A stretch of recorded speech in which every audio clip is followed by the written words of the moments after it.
तो budget India का पेश हो चुका है विकसित भारत का रोड मैप, जिसमें है और मीनाक्षी, जैसा कि वित्त मंत्री ने अपने इस भाषण में कहा था कि जो 3 कर्तव्यों से प्रेरित ये बजट रहा, उसमें सबसे पहला ये रहा कि देश को विकसित करना है। दूसरा यह कि लोगों की आकांक्षा को साथ लेकर चलना है और साथ ही अर्थपूर्ण भागीदारी, यानी कि प्रत्येक नागरिक की भागीदारी। 13,000 करोड़ खर्च नहीं किया गया।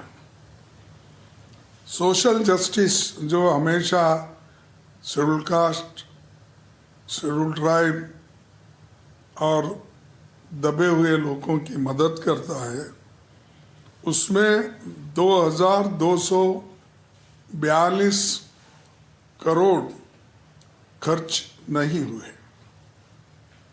ट्राइबल अफेयर्स में 4,101 करोड़ खर्च नहीं हुए।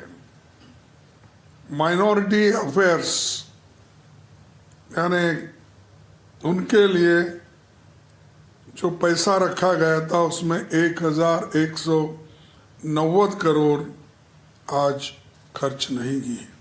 इतना पैसा उन्होंने खर्च नहीं किया और वो ये कहते हैं कि हम सबकी भलाई कर रहे हैं। क्या है उनका स्लोगन है ना, सबका साथ सबका विकास।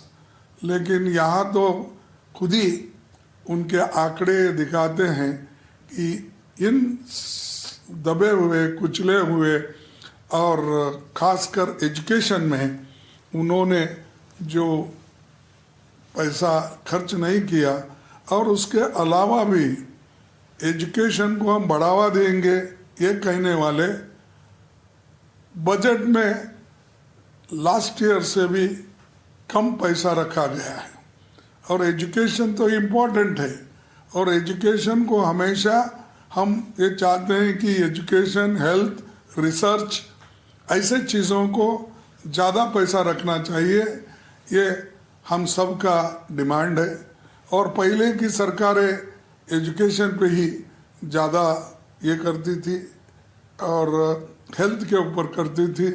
उसके अलावा जो अहम चीज़ें हैं, SC ST के हॉस्टल्स के, स्कॉलरशिप के, ये सारी चीज़ों को ज़्यादा खर्च करती थी।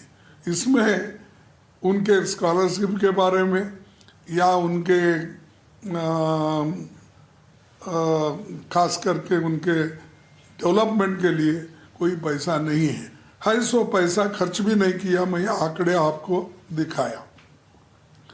वित्त मंत्री ने एक बार भी स्कूलों का उल्लेख नहीं किया और स्कूलों का उल्लेख नहीं किया।